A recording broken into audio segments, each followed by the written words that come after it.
dis donc. Quel temps. Bah, c'est bizarre. Tu trouves pas? Oui.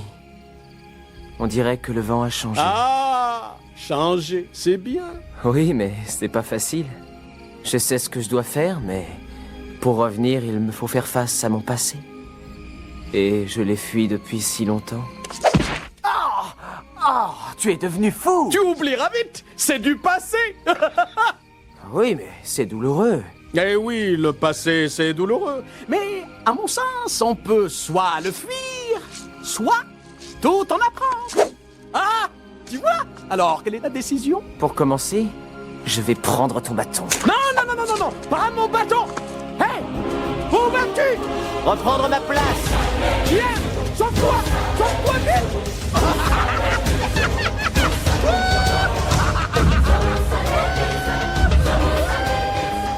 Dans cet extrait du Roi Lion, le vieux sage Rafiki rappelle à Simba, qui a passé une grande partie de sa vie à fuir son passé, qu'il est temps qu'il fasse face à ses souvenirs et aux erreurs qu'il a commises.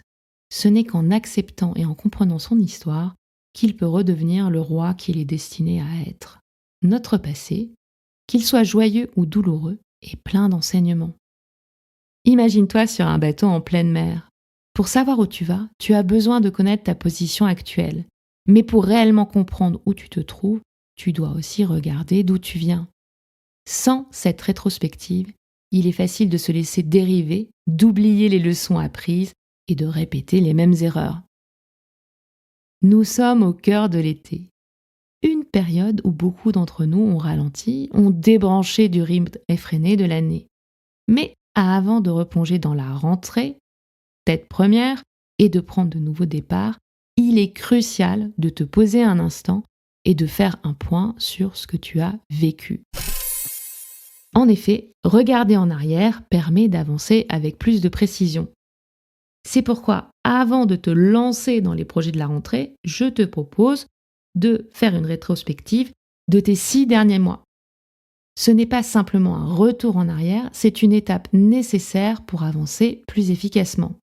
En prenant le temps de revisiter chaque mois, tu pourras mieux comprendre les événements marquants, les défis surmontés et les petites victoires qui ont jalonné cette année. C'est en faisant cela que tu vas aussi pouvoir vraiment ajuster ta boussole intérieure et aborder la suite avec une direction claire et alignée avec tes valeurs. Je t'invite donc à revisiter tes 6 derniers mois par mois, pour capturer les détails qui vont se perdre dans la vue d'ensemble. Ça veut dire si je te posais simplement les 4 questions sans te dire de les considérer mois après mois. Cette méthode, elle va te permettre non seulement de voir les grands moments, mais aussi de remarquer les petits détails significatifs, d'éviter les biais de mémoire et de mieux comprendre l'évolution de tes émotions. Pour cela, prends ton agenda, tes emails, tes photos, tout ce qui peut te permettre de te rappeler précisément ce qui s'est passé ces 6 derniers mois. Et revisite chaque mois en démarrant en janvier 2024. Et pour chaque mois, réponds à ces 4 questions. Quel a été l'événement marquant de ce mois? Note les moments clés, positifs, négatifs.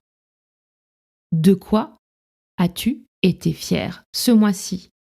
Pense aux réalisations, même petites.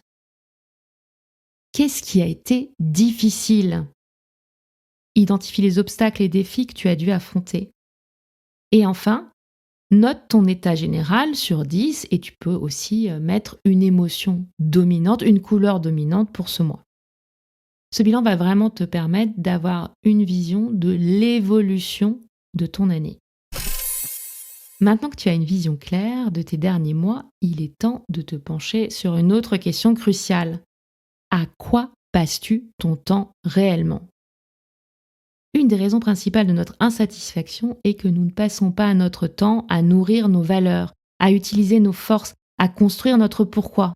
Cet exercice, certes laborieux, est essentiel pour obtenir une vision réaliste de tes habitudes quotidiennes. Je le fais faire dès le début à tous mes coachés. Ils ont tous la même réticence, mais je t'assure qu'on fait des découvertes faramineuses et que sans le faire, je suis sûre et certaine que tu passes à côté de quelque chose. La première étape, c'est quoi? C'est tout simplement de passer 2 semaines, oui 2 semaines, parce que quand on fait cet exercice, souvent la première semaine, on sait qu'on est en train de s'observer, donc on va faire attention à comment on s'organise, mais généralement la deuxième, le naturel, revient au galop. L'idée, là, c'est de noter un maximum, soit avec une feuille de papier, soit avec un outil en ligne tel que Toggle, tout ce que tu fais. Qu'est-ce que tu fais? Quand est-ce que tu le fais? Et si tu ne le fais pas au fur et à mesure et que tu le fais à la fin de la journée, tu vas avoir tendance à sur- ou sous-évaluer le temps que tu passes à faire les choses. Sois aussi précis que possible. Par exemple, tu vas pas noter travail, mais tu vas noter la tâche spécifique, comme répondre à des emails, participer à une réunion. Et pour chaque activité, je veux que tu notes ton niveau d'énergie. Comment tu te sens?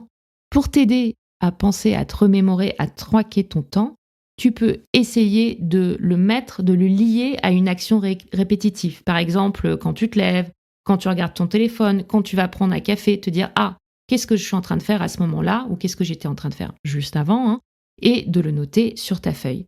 L'idée, c'est d'être vraiment au plus proche de la réalité pour éviter les biais.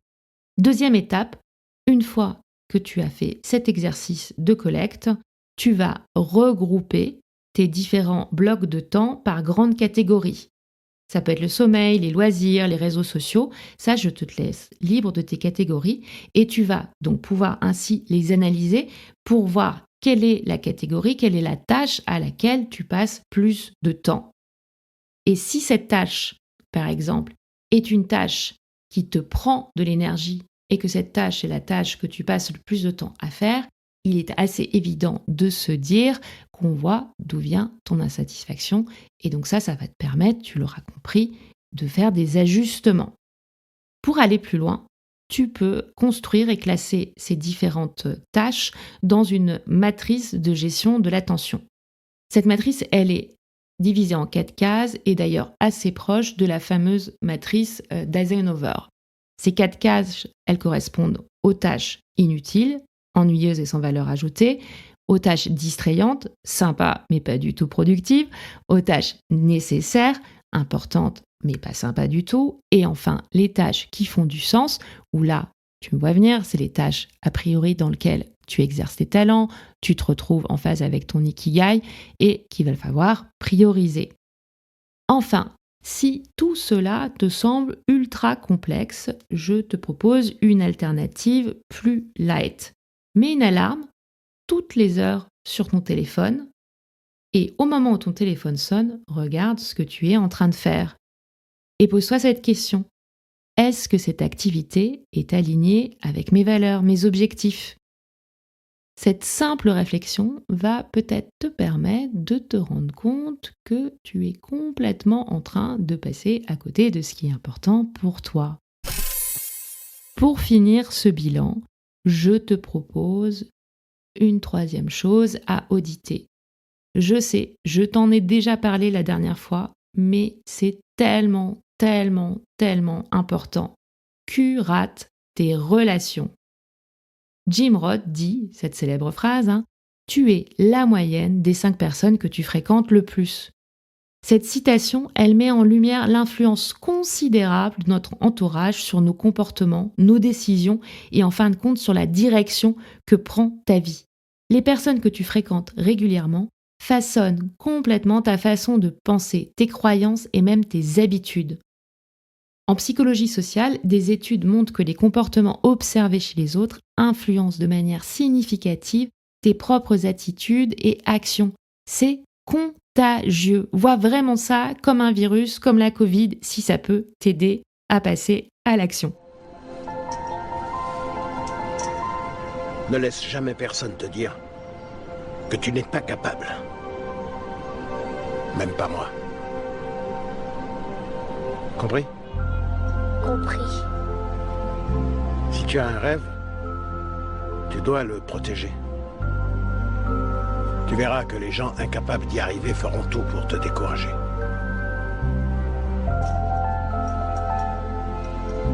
Si tu veux vraiment quelque chose, t'as qu'à te battre. Point barre.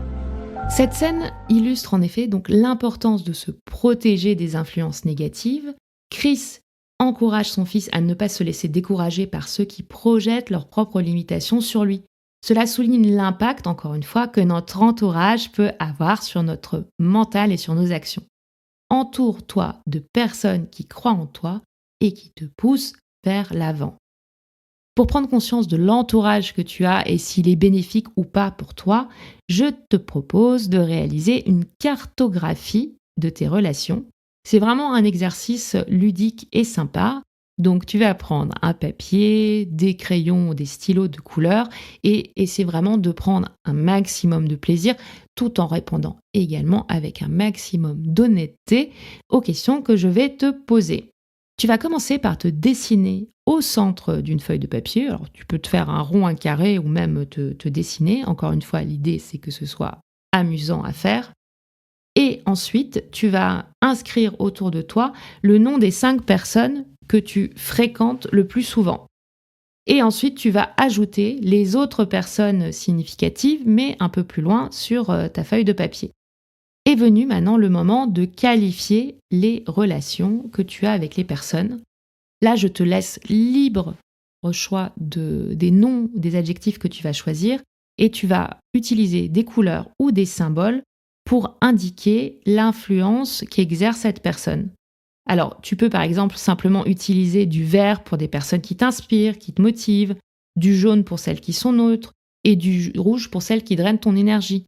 Mais si tu veux avoir quelque chose de plus granulaire, n'hésite pas à inventer d'autres catégories. L'idée, c'est qu'ensuite, tu puisses analyser ton réseau, déjà voir est-ce qu'il y a un équilibre entre les influences positives ou négatives. Est-ce que tu es en manque de relations qui te soutiennent? Ou à l'inverse, est-ce qu'il n'y a aucun problème? Et d'ailleurs, c'est tout le mal que je te souhaite. Une fois que tu auras cartographié et analysé tes relations, tu vas pouvoir décider de la suite. Encore une fois, si tu as identifié certaines relations toxiques ou plutôt négatives, cela ne veut pas dire qu'il faut forcément couper les ponts de manière radicale. Ça peut être simplement aussi de passer moins de temps avec certaines personnes pour pouvoir en consacrer plus à celles qui te font faire le plein d'énergie.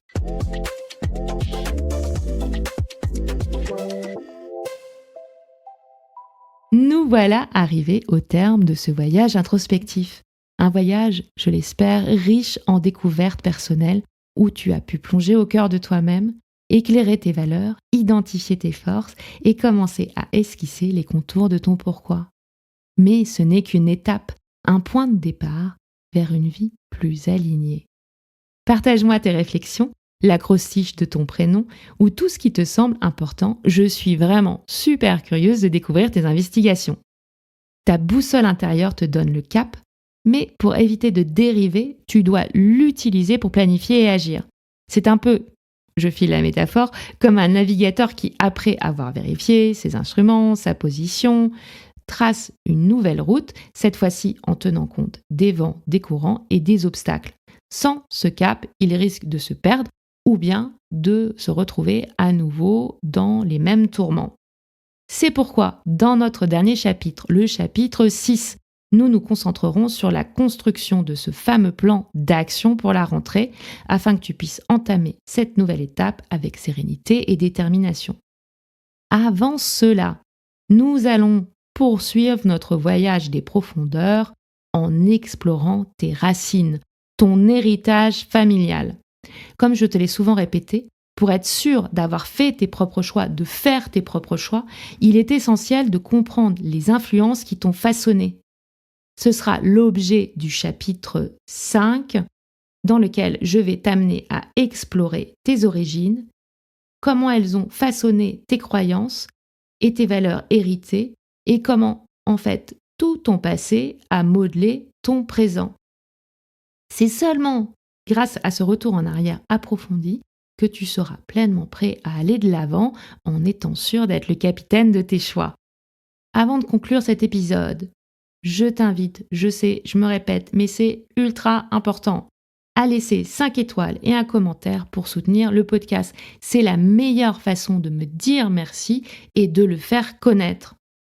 Si tu souhaites aller plus loin, le cahier d'été est disponible, soit au complet, en entier, soit sous forme de chapitres individuels. Tu trouveras le lien dans la description de l'épisode et dans la newsletter. Je t'y propose une méthode détaillée sur 7 jours pour explorer en profondeur ce que nous avons survolé ici. Tu y trouveras des feuilles d'exercice, des capsules audio, des vidéos, toute une méthode pour t'accompagner dans ton introspection. Je te quitte avec ces mots extraits du Cercle des poètes disparus et ensuite en musique comme habituellement. Pour citer Whitman, « Ô moi, ô la vie, tant de questions qui m'assaillent sans cesse. Ces interminables cortèges d'incroyants, ces cités peuplées de sots. Qu'y a-t-il de bon en cela, ô moi, ô la vie ?» Réponse, que tu es ici, que la vie existe et l'identité, que le prodigieux spectacle continue et que tu peux y apporter ta rime.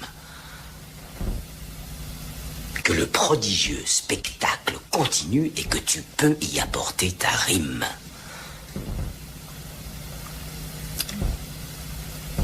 Quelle sera votre rime ? Et toi, quelle sera ta rime ?